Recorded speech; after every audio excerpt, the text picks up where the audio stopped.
I was scrolling through my wife's phone one night while she was in the shower. Normally, I never touched her phone, but she had left it unlocked on the table, and a strange notification caught my eye. It was a group chat with her sisters, and the name instantly froze me.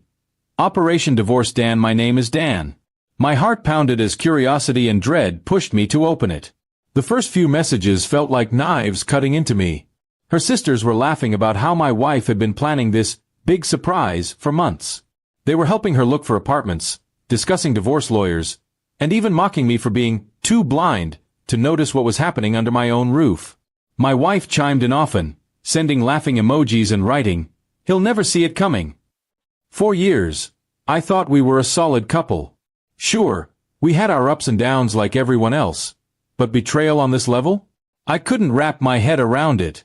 We had built a life together. 10 years of marriage, 2 kids, a home. And yet, behind my back, she was scheming with her sisters as if I were nothing more than a joke. I felt sick. I put her phone back exactly where it was and sat in silence. When she came out of the shower, smiling casually at me, I almost confronted her right then. But something in me told me to wait. I needed to know more before making my move. For the next few days, I acted normal, but at night, I read every new message in that group chat. Each day, the betrayal deepened.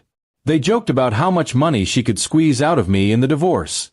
One sister even wrote, "Make sure to hit him when he least expects it. He'll be broken." My wife replied, "That's the plan." I realized then it wasn't just about leaving me. It was about destroying me emotionally and financially. I started keeping notes, screenshots, everything I could gather as evidence. It wasn't easy. Pretending to love someone who was plotting my downfall was exhausting. But I had to play along. She was waiting for the perfect moment to pull the trigger, and I needed to be ready when she did. Finally, the day came. She sat me down with a strange smirk and said, "Dan, I think we need to talk." I could tell she thought she was about to deliver the final blow. I let her speak, watched her fake tears as she claimed she wasn't happy anymore, that she needed space.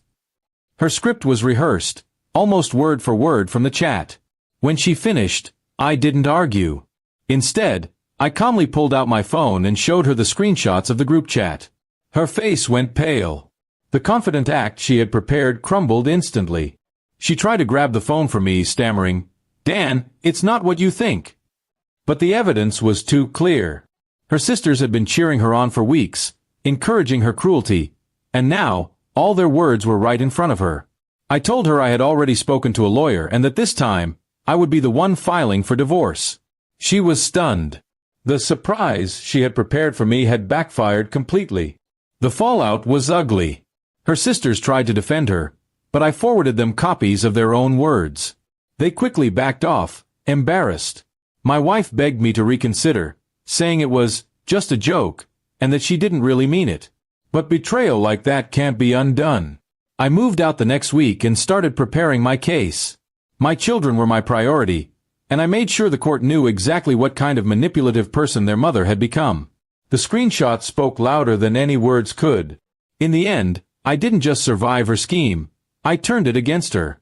She lost the upper hand she thought she had, and I walked away with dignity and tact. It hurt, yes, but it also opened my eyes to the truth.